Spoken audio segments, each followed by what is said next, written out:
Hello friends, good afternoon. Class है आपकी applied physics की। अप्लाइड फिजिक्स में चैप्टर हमारा चल रहा था द्रव्य गुण। द्रव्य गुण यानी प्रॉपर्टीज ऑफ मैटर। हमने पढ़ा इलास्टिसिटी, लिमिट ऑफ इलास्टिसिटी इसमें, एंड स्ट्रेस और उसके टाइप्स। आपको पता ही है एग्ज़ाम आपके 20 जनवरी से है ही है। दोबारा शेड्यूल आ चुका है, कंफर्म हो गया है, नोटिस आ चुका है, तो पढ़ाई में लग जाएं। आज हम बात करेंगे स्ट्रेन की। स्ट्रेन यानी विकृति। विकृति क्या होती है? जब किसी वस्तु पर बाह्य बल लगाने से उसके आकार अथवा रूप में परिवर्तन हो जाता है तो वस्तु विकृत अवस्था में कही जाती है। जब किसी वस्तु पर बाह्य बल लगाकर उसके आकार अथवा रूप में परिवर्तन हो जाता है तब वस्तु की प्रत्येक अनुप्रस्थ काट पर बाह्य बल लगाने के बराबर परंतु विपरीत दिशा में एक आंतरिक बल उत्पन्न होता है जो वस्तु को उसकी प्रारंभिक अवस्था में लाने का प्रयत्न करता है। यह आपकी क्या कहलाती है? स्ट्रेस कहलाती है। स्ट्रेस। विकृति की बात चल रही थी। विकृति क्या है? जब किसी वस्तु पर बाह्य बल लगाने से उसके आकार अथवा रूप परिवर्तन हो जाता है तो वह क्या कहलाती है? वस्तु विकृत अवस्था में कही जाती है। अतः वस्तु में उत्पन्न डिफॉर्मेशन, वस्तु में जो डिफॉर्मेशन हुआ वही स्ट्रेन कहलाता है। वही स्ट्रेन कहलाता है। यानी जब कोई बाह्य बल लगाने से उसके आकार अथवा रूप में परिवर्तन हो तो वस्तु विकृत अवस्था में कही जाती है। अतः वस्तु में उत्पन्न विरूपण यानी डिफॉर्मेशन ही विकृति कहलाता है। विकृति को हम इस तरह से भी परिभाषित कर सकते हैं कि वस्तु के एकांक आकार में बाह्य बल द्वारा होने वाले परिवर्तन को विकृति कहते हैं। वस्तु के एकांक आकार में बाह्य बल द्वारा होने वाले परिवर्तन को विकृति कहते हैं। माना किसी तार का एक सिरा दृढ़ता से बंधा है और दूसरे सिरे पर वाल लटकाने से उसकी लंबाई में वृद्धि हो रही है, तब लंबाई में वृद्धि तथा प्रारंभिक लंबाई के अनुपात को हम क्या कहेंगे? विकृति कहेंगे। चूंकि विकृति एक अनुपात है अतः यह मात्रहीन होता है, इसका कोई मात्रक नहीं होता और न ही विमा होती है।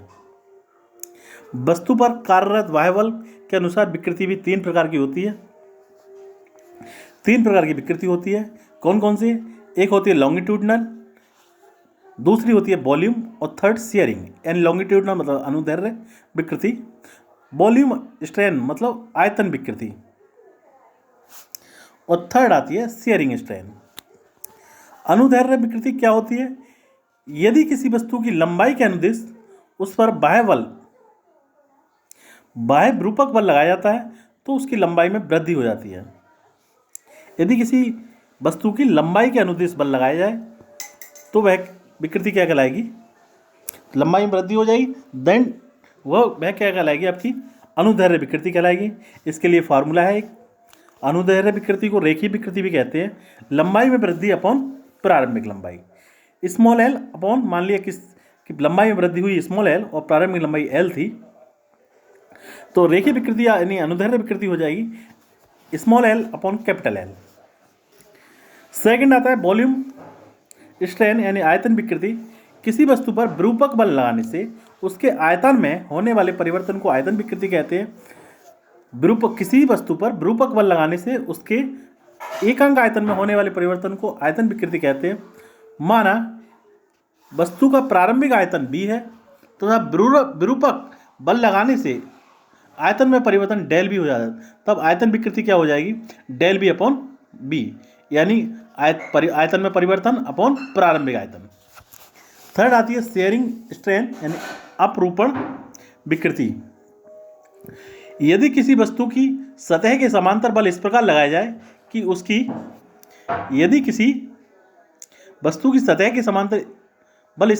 जाए कि उसकी आकृति परिवर्तित हो जाए परंतु आयतन अपरिवर्तित रहे, तब आयतन क्या होगा आपका? उत्पन्न विकृति को क्या कहेंगे? अपरूपण विकृति कहेंगे। अपरूपण विकृति की माप कौन से की जाती है?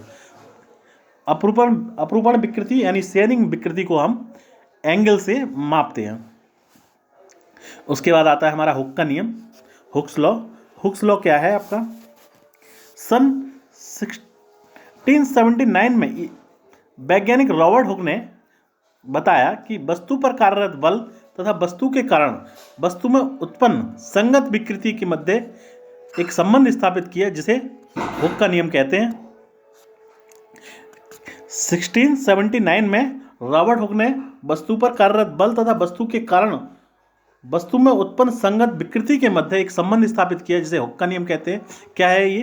प्रत्यास्थता की सीमा के अंतर्गत, प्रत्यास्थता यानी इलास्टिसिटी की लिमिट के अंतर्गत प्रतिबल सदैव विकृति के अनुक्रमणवादी होता है, डायरेक्टली प्रोपोर्शनल होता है। इलास्टिसिटी की लिमिट के अंतर्गत stress always directly proportional to strain, यानी प्रतिबल डायरेक्ट प्रोपोर्शनल होता है विकृति के। यहाँ से कह सकते हैं प्रतिबल इक्वल टू, अगर हम डायरेक्ट प्रोपोर्शनल का साइन हटाएंगे, यानी नियतांक कांस्टेंट इनटू विकृति। इस प्रकार कांस्टेंट इज इक्वल टू हो जाएगा प्रतिबल अपन विकृति। प्रतिबल, इस कांस्टेंट को हमने ई नाम दे दिया है, इस नियतांक को ई द्वारा व्यक्त करते हैं।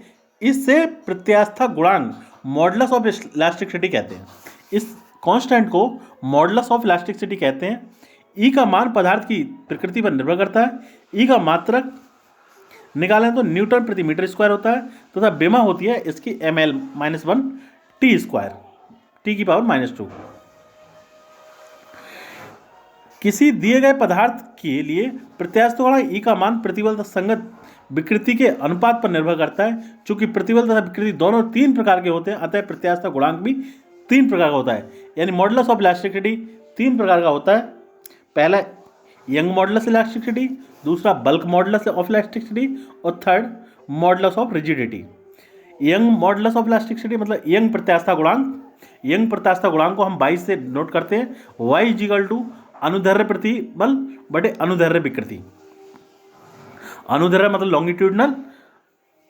लॉन्गिट्यूडनल अपॉन क्या हो जाएगा? Longitudinal strain, longitudinal stress upon longitudinal strain. Second होता है आयतन प्रत्यास्था गुणांक, यानी बल्क मॉडुलस ऑफ इलास्टिसिटी। इसको b से डिनोट करते हैं, बल्क यानी b से। इसका होता है अभिलंब प्रतिबल बटे आयतन विकृति।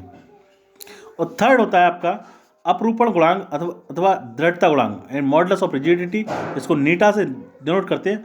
इसका फॉर्मूला होता है अपरूपक प्रतिबल अपॉन अपरूपक विकृति। थैंक यू क्लास, आज के लिए इतना ही है। नेक्स्ट क्लास में हम यंग मॉडुलस के बारे में पढ़ेंगे। यंग मॉडुलस क्या है, कैसे कैसे इसमें चेंज आता है। उसके बाद हम यंग मॉडुलस, बल्क मॉडुलस, इसको डिटेल में कल की क्लास में हम चर्चा करेंगे इस पर। Thank you class.